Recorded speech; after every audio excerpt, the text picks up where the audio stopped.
Please make yourself comfortable where you are sitting, in your living room, in your office, in your patio or your bedroom.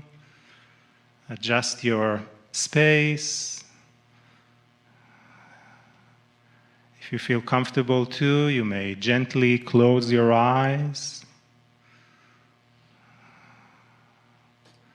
and bring your awareness more into your body, and from there to your energy. Take slow, conscious, nourishing breath, aware of the flow. Breathe and allow yourself to feel the energy of Source, of who you really are. Take another slow breath and relax deeper, opening more into your own being, into your love, into your divinity, into your beauty and magnificence, acknowledging as fully as you can your multidimensionality, the soul presence of who you truly are. Breathe and love yourself even more at this moment. And not only connecting with your soul deeper, but with all the other souls that are joining with us this morning and for the next 4 days in this beautiful multidimensional and internet experience, joining hearts and joining minds and joining in our energy, creating more coherence, bringing more awareness, expanding more our consciousness, stepping deeper into our wisdom, into our gifts, into our benevolence, into our space of joy.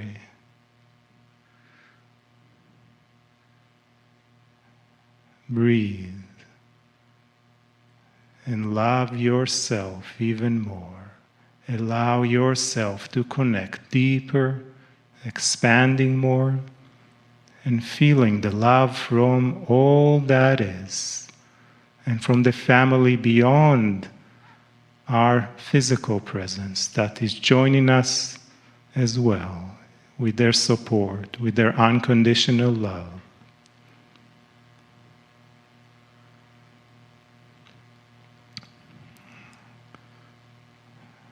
Allow yourself to relax more, to feel more, to know more, to grow, and to understand.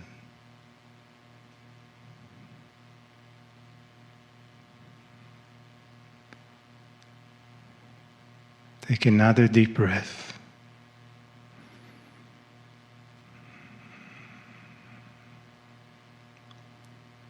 And as we are preparing this foundation of energy for ourselves for today, let us open our hearts, our energy, to the love, the wisdom, and guidance from Kryon.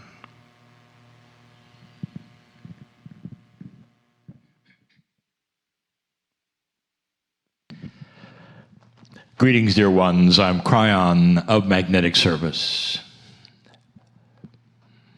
For those who have not heard this message before, I give you a common message that I want you to hear, that I want you to understand fully. God, Spirit, the creative source, whatever you wish to call it, that which created you and all that is, knows what's happening right here, where you sit as you listen. I've said this before as well, that we are in a multi-dimensional place, and it's very difficult for you to understand that this message that I give now, even when it is listened to later, has the same effect. We know who you are, and in all beautiful love, we care about you. Wherever you are, wherever you sit, whatever has happened in your life is known by all those angels, if you wish to call it that, who surround you. As you sit there, I want you to understand that no matter what you have been told about who God might be, it is a caring, loving, beautiful, kind Creator that has put you here. There are so many right now who are saying, what is happening on the earth? This feels so different. And because of the difference, so many are in fear. Sometimes there's really nothing to fear, but you're in fear anyway. And the reason is because it's different. Humans love sameness. They don't like change that much unless they are planning it or in control of it or expect it. So sometimes there is fear simply because you don't know what's coming. Dear ones, for 31 years, I have been telling you about change. In 1993, the first book that was released told you about now. It told you that you would not then have a termination of humanity on or about the year 2000 or even in the first 10 years after 2000. That the scriptures that you have come to know and study said otherwise. And we told you this is changed. This is something you changed. The future has changed. It is changed. And that is what the message of that book was, called The End Times. A funny title, some would say. A fearful doom title, some would say. But it's a metaphor. It's the end of an old time. The book title reflects that of the message of the Maya calendar.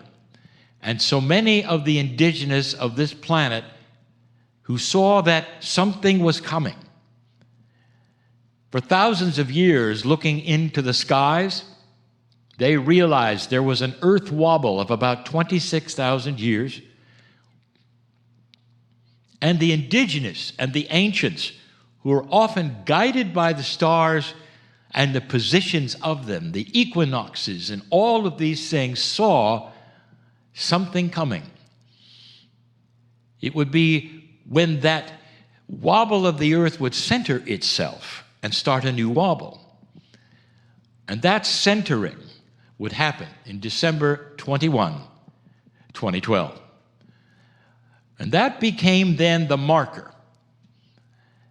And you might notice that in your scriptures, for all of these years, you have seen that the earth wouldn't make it.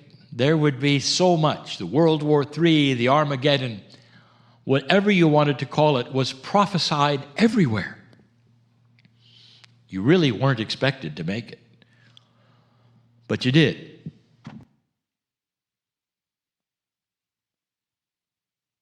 I arrived in 1989 with a grand message.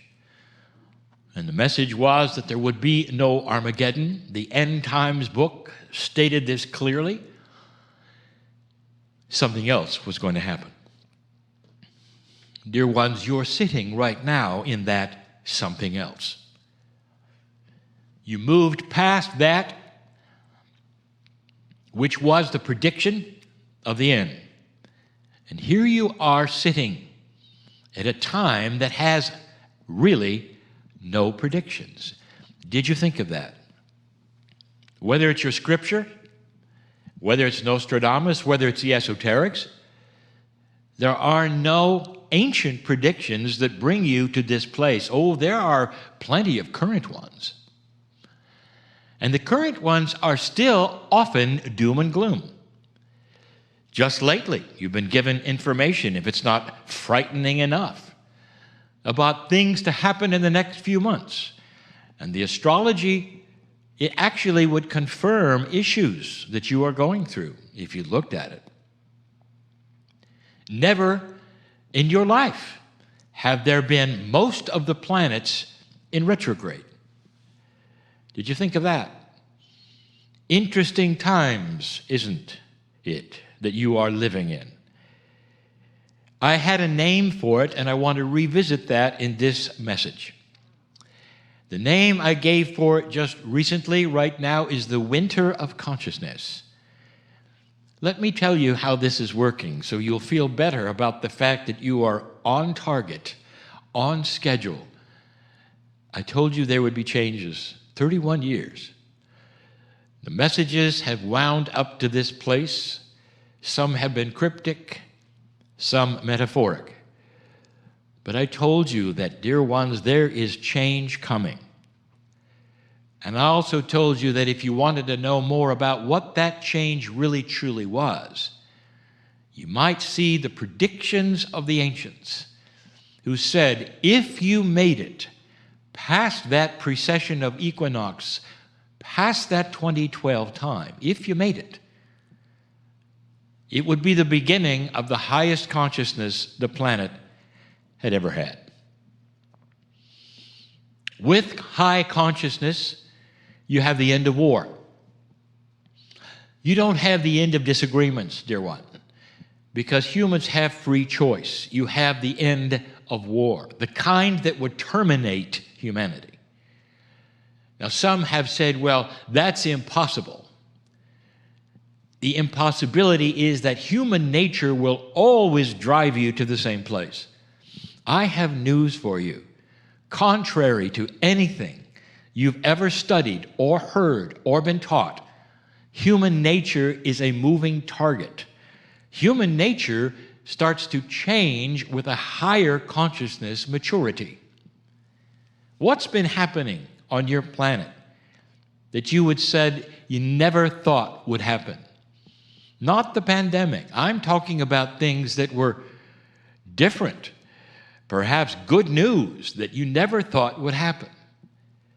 For hundreds of years, there has been an inequality with the genders, so much so that one gender would be over another, and the other gender, the women, could do nothing about it. It wasn't just hundreds of years, perhaps it was human nature for thousands of years. And suddenly that changed with what you call the Me Too movement. Now, dear ones, think about it. That is a maturing of human nature and consciousness. That's when a confluence happens. That is a majority, if you wish, an intermingling of a higher idea that starts to take hold and starts to work. You've had some of the clergy for hundreds of years been responsible for abhorrent things with children and got away with it. And now you have even the leader of the clergy making differences. We predicted that leader. We predicted that leader would make those changes. That's the first time in hundreds of years that you're starting to see dark things come out into the open and be settled. You are right now in a place where other things are coming to the surface. I speak now to those of my partner's citizenship in America. It's time for change, and you know it. It's not that which happened in the past where the change would happen, but really wouldn't. Meaning that it would rear its head again, and there would be demonstrations, and there would be those who were distraught in the horror of what happens, and inequalities. And then they would go away, and then they'd recur, and then they'd go away, and then they'd recur. But now, dear ones, it's just like these other things I'm telling you. The reason you see so much unrest right now in this country is that finally they're looking for a solution. And they're not going to let it go unless there's a solution. This is different. This is a change. This is what we've been talking about, and here it is. Some interpret this as the worst thing that could happen, and you say, look at the unrest and look at all of this and what's happening. What's happening is maturity. What's happening is growing up. What's happening is that the old ways are not going to work anymore. The winter of consciousness is a description, a metaphor of the seasons. You are at the winter where the leaves are falling off the trees and it's becoming bitter cold and you don't know what's next. What follows winter, dear ones? You know. The sun will come out. The trees will have leaves again. That is a metaphor for things that start to be solved. Nothing happens quickly here. You know that. Nothing. But at least the seeds can be planted and grow that start solutions, and Americans will start a process of not electing anyone unless they are on board with the solutions. Do you see how this may be different? Do you see? If you are one watching this and not an American, you may look here and see so much unrest and say, what is going on with your country? I just gave it to you. And this country is not alone. There are some things happening on the planet, not as much in this country, that are also going to be exposed soon. The slavery of young women who are taken from their families and sometimes birthed in places just to be of service to men. Slavery. Dear ones, it's rampant. There are thousands, and it's all underground, you might say. It's always been there. Suddenly, it's going to rear its head. I want you to see how it's being funded. Then I want you to take a breath. You won't believe it. And it's going to come forth. All part of a new human nature. This is the message of Kryon. If you want to say, what is the overall message? It's always been this. You'd reach a time when you'd start to grow up. Grow up in maturity, in consciousness, so you would never kill one another in mass in a war. Unconscionable is the word. A higher consciousness that starts to make sense on the planet where you start to get along. And that your leaders, they won't last long unless they echo what the old souls of this planet are going to demand. Solutions, or the beginning of them. Progress, finally. That's what's going on. Can you sit and celebrate it in the pandemic when you're experiencing, in some places, a reboot of the way things are? The new normal. A word that I've used now for some years is here. The new human, which I've used for years, is here. That's what's going on right now. Do you have the courage to celebrate it wherever you sit, no matter what's going on in your life? Can you sit and be peaceful for a moment? Can you sit and be healed of fear and anxiety for a moment? Can you sit and realize how much you're loved for a moment? A spotlight comes on you, and you realize the angels are here and they're looking. And there's so much love. You will get through all of this, old soul. One of the reasons you're here, to hear some of the things that may help. I'm Kryon in love with humanity. And this is the message, and always will be, for a new human on a new planet called Earth. And so it is.